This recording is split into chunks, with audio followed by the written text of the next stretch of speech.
انسانی زندگی جو ہے وہ بیک وقت مختلف دھاروں میں اس کا بہاؤ رہتا ہے. فرد جو ہے وہ محض کوئی مشینی سطح پہ زندہ نہیں ہوتا. اس کو اپنی تہذیبی جلا کے لیے جن سورسز کی ضرورت پڑتی ہے میں سمجھتا ہوں وہ ادب مہیا کرتا ہے. کسی بھی تہذیبی ادارے سے پہلے جو فارمل تعلیمی اور تربیت کی درسگاہیں یا ادارے ہیں ان سے پہلے ہماری شخصیت کی نشو و نما میں ہمارے خاندان کا، ہمارے گھر کا جو ابتدائی ماحول ہے وہ بہت زیادہ اثر انداز ہوتا ہے. کیونکہ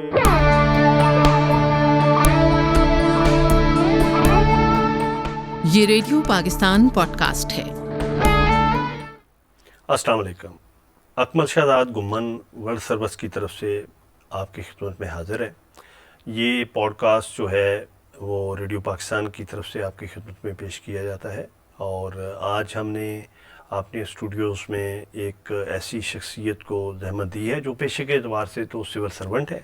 لیکن ان کا تعارف جو ہے وہ ایک علم دوست انسان کے طور پہ ہے. جناب طارق بٹی صاحب، میں آپ کو خوش آمدید کہتا ہوں اپنے اسٹوڈیوز میں.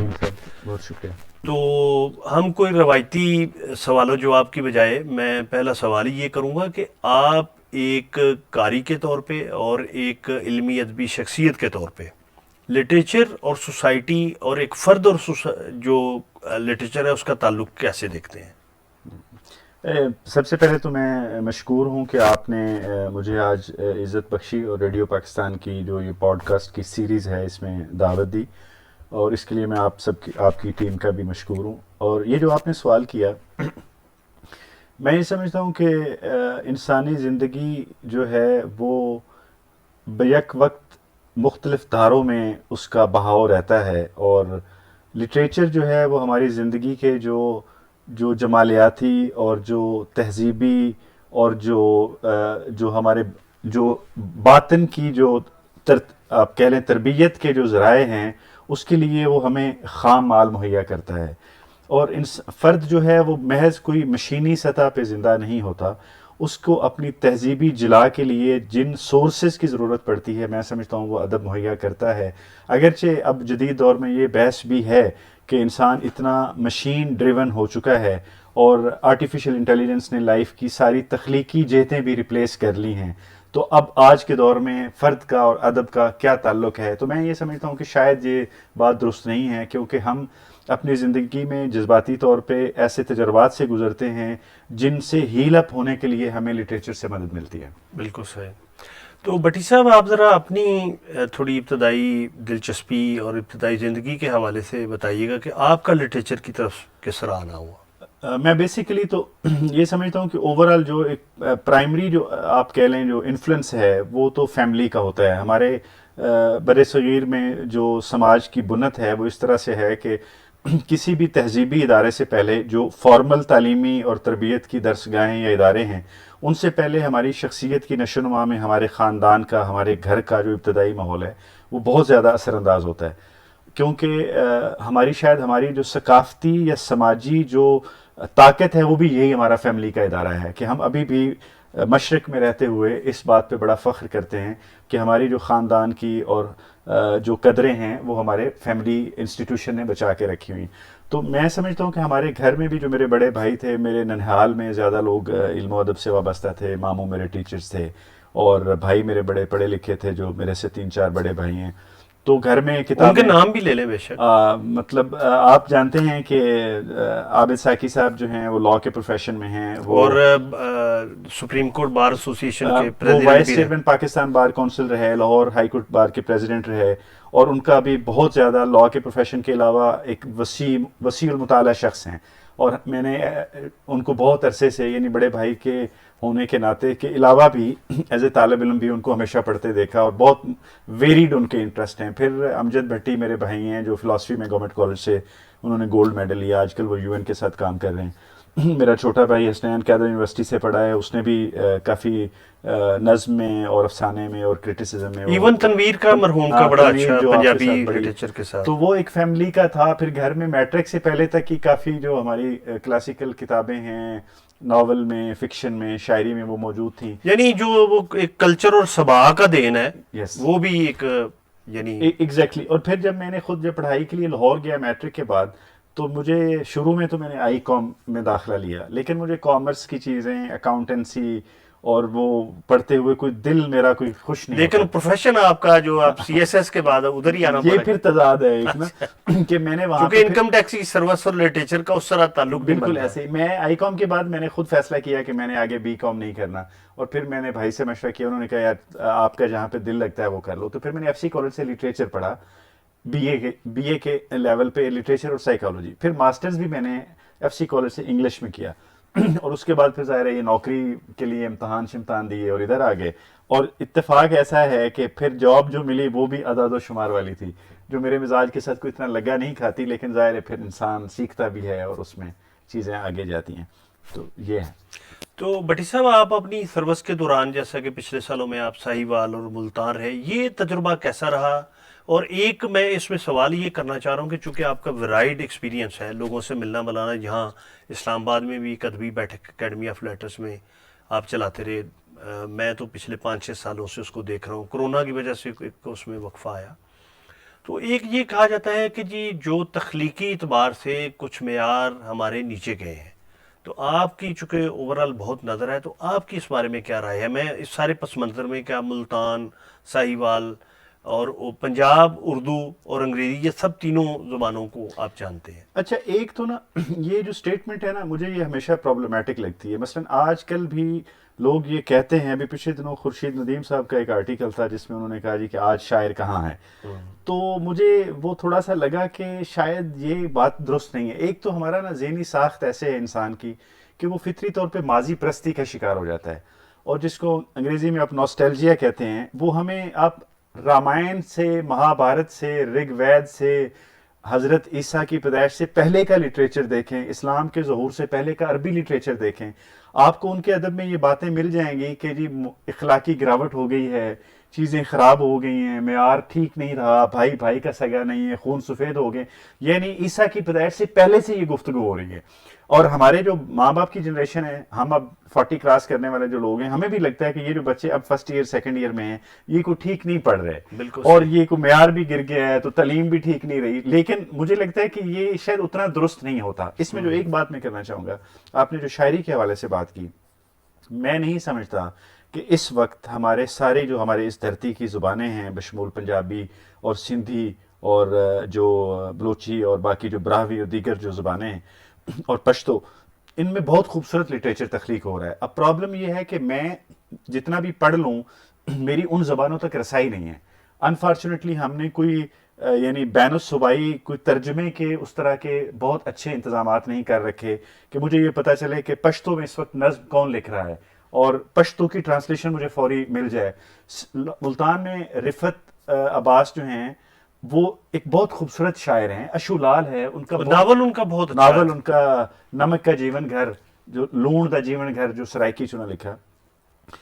تو میں یہ سمجھتا ہوں کہ یہ اب رفت کی شاعری، اشو لال کی شاعری، لاہور میں افضل سائر ہیں، نجم حسین سید ہیں، وہ تو خیر ہمارے بہت بڑے یعنی مہا شاعروں میں ان کا ہم شمار کرتے ہیں، تو یہ کہنا کہ ایسا نہیں، ابھی جدید لکھنے والوں میں اب اختر عثمان صاحب بہت اچھے اسلام آباد میں اتنے عرصے سے، سرمد صاحب آئی ہیں، سرمد صاحب آئی ہیں، تو یہ افتخار عارف ہیں، افتخار عارف صاحب تو چلو اب سینئر جنریشن کو ریپرزینٹ کرتے ہیں، لیکن میں نہیں سمجھتا کوئی ایسا کوئی کہت الرجال ہے یا کوئی ایسا تخلیقی آپ کہہ لیں بنجر پن ہے، بہت اچھا کام ہو رہا ہے، لیکن وہ ہم تک اس طرح سے اتنی توجہ سے ہم اس کو دیکھ نہیں پا رہے ہوتے۔ اچھا ایک جو اوورال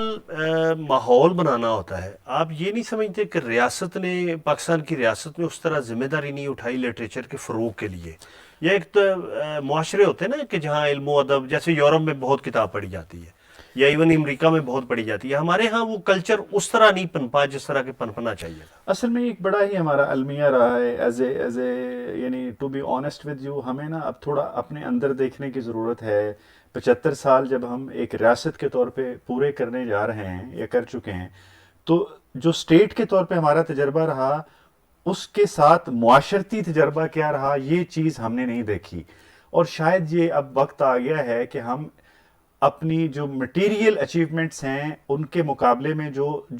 امٹیریل یا نان مٹیریل یا جو کلچرل جو ہماری لیگیسی یا جرنی تھی اس کو بھی ہم انالائز کریں۔ میں یہ سمجھتا ہوں کہ یہ ایک بڑا بدقسمت ہمارا سم ہاؤ 47 کے بعد جو ریاستی سطح پہ ایک مائنڈ سیٹ بنا وہ کوئی آرٹ لور نہیں بن سکا، اور اس میں ہم نے اسلام کی غلط تشریحیں اور تعبیریں کر کے فائن آرٹس کی ساری چیزوں کو اسلام کے دائرے سے بتدریج نکالنا شروع کر دیا. یعنی آپ یہ دیکھیں کہ گورنمنٹ کالج میں موسیقی کا ڈپارٹمنٹ ہوتا تھا، فرانی صاحب وہاں پہ موسیقی سکھاتے تھے، اور ایک وقت آیا کہ موسیقی کا ڈپارٹمنٹ بند کر دیا گیا اور اس کے خلاف ہائی کورٹ میں ریٹ ہوئی. تو یہ اب دیکھیں کہ کتنی مضحکہ خیز بات ہے کہ یعنی موسیقی جیسی فطری چیز کو آپ ہائی کورٹ میں ریٹ پٹیشن کر کے بحال کروائے. لیکن یہ دیکھیں کہ وقت کا دائرہ کیسے بدلتا ہے کہ پنجاب یونیورسٹی میں میوزک ڈپارٹمنٹ ہے اور فلم ڈپارٹمنٹ ہے، این سی اے میں ہے، اور پنجاب پاکستان کی بہت سی یونیورسٹیز میں فلم اور ڈرامہ پڑھایا جاتا ہے. تو مطلب جو نیچر کو آپ روک نہیں سکتے کسی، لیکن یہ کہ جو قدغنیں لگتی ہیں ان وجوہات کی بنا پہ اس کے بہاؤ میں فرق آ جاتا ہے. اور جو ایک ڈیولپ ہونا، جیسے ہمارے یہاں فلم ختم ہو گئی، اور اسی طرح جس طرح کے بڑے ناول آئے، جس طرح انتظار حسین نے اور عبداللہ حسین نے، اور ابھی لیکن ایک جو اچھی بات ہے، یعنی میرا یہ خیال ہے کہ اچھا اور برا دونوں ساتھ ساتھ چلتے ہیں. آپ یہ دیکھیں کہ جو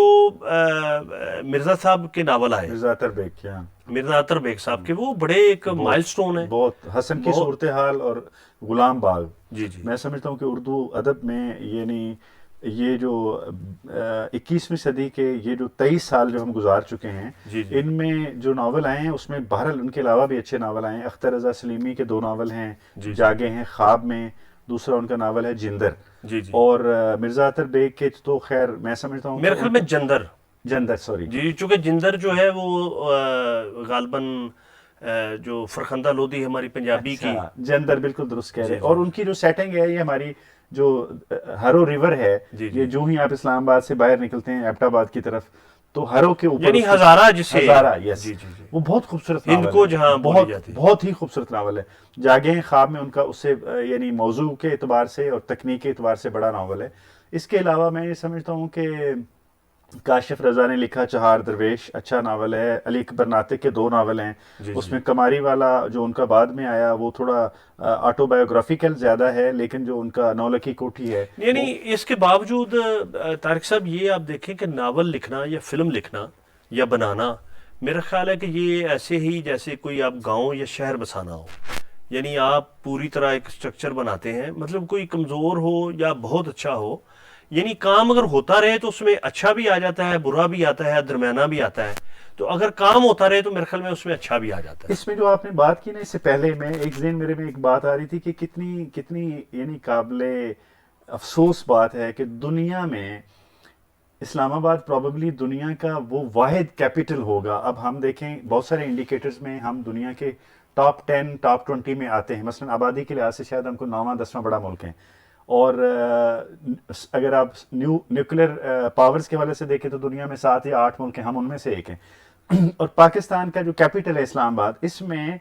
آپ مجھے یہ بتائیں کہ ایک بھی سینما نہیں ہے، مطلب سوائے سینٹورس کے اندر ایک چھوٹا سا سینما ہے جس کو میں سینما نہیں سمجھتا. دنیا کا یہ واحد کیپٹل ہے جس کے اندر سینما نہیں ہے. دنیا کا یہ واحد کیپٹل ہے جس کے اندر تھیٹریکل پرفارمنسز شام کو نہیں ہو رہی ہوتی. دنیا کا یہ واحد کیپٹل ہے جس کے اندر کوئی میوزیکل اوپراز نہیں ہو رہے ہوتے، کوئی میوزک کی پرفارمنسز نہیں. آپ لنڈن میں 2007-8 میں مجھے اتفاق ہوا تو میں نے کوئی آرٹیکل لکھنا تھا، میں نے تھوڑی ریسرچ کی، تو وہاں پہ ہزاروں تھیٹرز ہیں، ہزاروں یعنی ڈرامیٹک وہ جگہیں ہیں جہاں پہ ناٹک ہو رہا ہوتا ہے، جہاں پہ ڈانس پرفارمنس. تو یہ ایک بہت بڑا المیہ ہے. میں یہ سمجھتا ہوں کہ آپ کے اس فورم کی وساطت سے جو آپ کے ارباب اقتدار ہیں ان تک بھی یہ بات ہم پہنچانا چاہیں گے کہ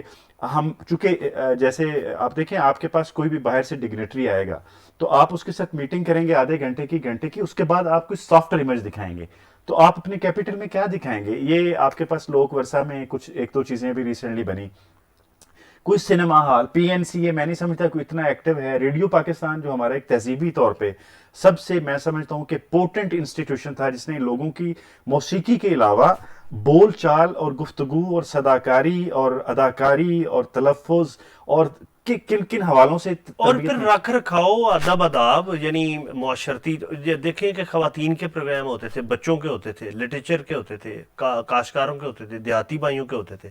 بزنس پہ ہوتے تھے، سپورٹس پہ ہوتے تھے، کتنا بڑا دینی پروگرام ہوتے تھے. اور پھر یہ کہ ایک سٹینڈرڈ پہ رکھ کے اور اس کے معیار کے اعتبار سے، ہر اعتبار سے میں یہ سمجھتا ہوں کہ ریڈیو پاکستان اور پھر نیوز یس کہ اس کی سب سے بڑی جو کریڈیبلٹی اور اتھینٹسی. ریڈیو پاکستان کی ابھی بھی جتنی یعنی آؤٹ ریچ ہے، جتنی دور تک یہ جاتا ہے، جتنا اس کے اندر پوٹینشیل ہے ایز این انسٹیٹیوشن، میں سمجھتا ہوں کہ گورنمنٹ آف پاکستان کو اس کو ماڈرن جو ٹیکنالوجیکل بیسس پہ اس کو ری ویمپ کر کے اس ادارے کو اس کے پوٹینشیل سے بہت کم کام لیا جا رہا ہے. جتنے یہاں پہ ٹیلنٹڈ لوگ ہیں، جتنے فنکار ہیں، جتنا آپ کے پاس تہذیبی ورثہ ہے، جتنی آپ کے پاس ریکارڈڈ ہسٹری ہے، جتنا آپ کے پاس میں سمجھتا ہوں آرکائیو ہے، یہ پرائس لیس ہے. اور یہ اتنا بڑا سٹرکچر ہے، اتنے سارے لوگ ہیں، تو یہ تو بہت میں سمجھتا ہوں کہ ہمارا پاکستان کا پوری دنیا میں ریڈیو کے حوالے سے ہم اپنی امیج بلڈنگ میں بہت اہم کردار ادا کر سکتے ہیں. اور آرٹ سے جڑنے سے سماج میں ویسے ہی آپ کو ایک تہذیبی جو ایک نکھار آتا ہے اور لوگوں کی زندگیوں میں ایک اجلا پن آتا ہے اور عدم تشدد کی روایت جنم لیتی ہے. ہمارے تو صوفیاء نے پنجابی شاعری میں آپ سے بہتر کون جانتا ہے کہ ہماری تو 1015 سال کی جو دستاویزی تاریخ ہے پنجابی کی کلاسیکی ادب کی، وہ سارے ہمارے صوفیاء ہیں جو کہ ہمہ اوست کے فلسفے کو تلقین کرتے ہیں اور رواداری سکھاتے ہیں اور اعتقادات کی بنیاد پہ نفرت کے خلاف بات کرتے ہیں. تو آج موجودہ دور میں آپ دیکھیں کہ 21ویں صدی میں پورا انسانی ضمیر اس نتیجے پہ پہنچا ہے کہ آپ نے کو ایگزسٹ کرنا ہے مختلف نظریات کے لوگوں نے ریاستوں میں، سماج میں، ایون اداروں میں. تو یہ جب تک ہم اپنے بچوں کو نہیں سکھائیں گے تو آپ فیوچر میں ایک ٹالرنٹ اور روادار معاشرہ شاید قائم نہ کر سکیں یا پیدا نہ کر سکیں. بالکل صحیح. اچھا بٹی صاحب، میں آپ کو بھی جیسے ہم نے وزٹ کیا تو ریڈیو پاکستان اسلام آباد، تو مجھے چونکہ ایک لمبا عرصہ ریڈیو پاکستان لاہور میں کام کرنے کا اتفاق ہوا اور مختلف شعبہ جات میں، جیسے میوزک ہے، دیہاتی بھائیوں کا پروگرام ہے، زراعتی پروگرام ہے، اور پھر ٹیلی ویژن میں بھی کام کرنے کا اتفاق ہوا ایک ساتھ.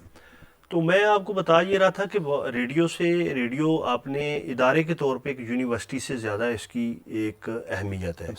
اور ہر فیلڈ کے بڑے لوگ، جیسے میرے پروگراموں میں جو لٹریری پروگرام، ادبی پروگرام تھے اردو کے یا پنجابی میں، ان میں حفیظ طائب، سلیم کاشر، ڈاکٹر یونس احکر، اور اردو کے پروگراموں میں انتظار حسین، اشفاق احمد، منیر نیازی، لاہور میں امجد اسلام امجد، اور شہزاد احمد، کیا بات، اور خالد احمد، حفیظ طائب، یعنی اور پھر مذہبی جو اسکالر ہیں، دینی اسکالر ہیں، اور تمام مذاہب کے تمام فرقوں کے. اور پھر یہ کہ آپ نے اپنے شعبے کے میوزیشنز، ایسے میوزیشن، حسین بخش گلو، استاد صدق علی جانی یا حسین بخش گلو، اور غلام حسن شگن، اور قادر شگن، مجاہد حسین، اور بڑے بڑے استاد احمد علی خان، یہ سارے لوگ وہاں آتے تھے.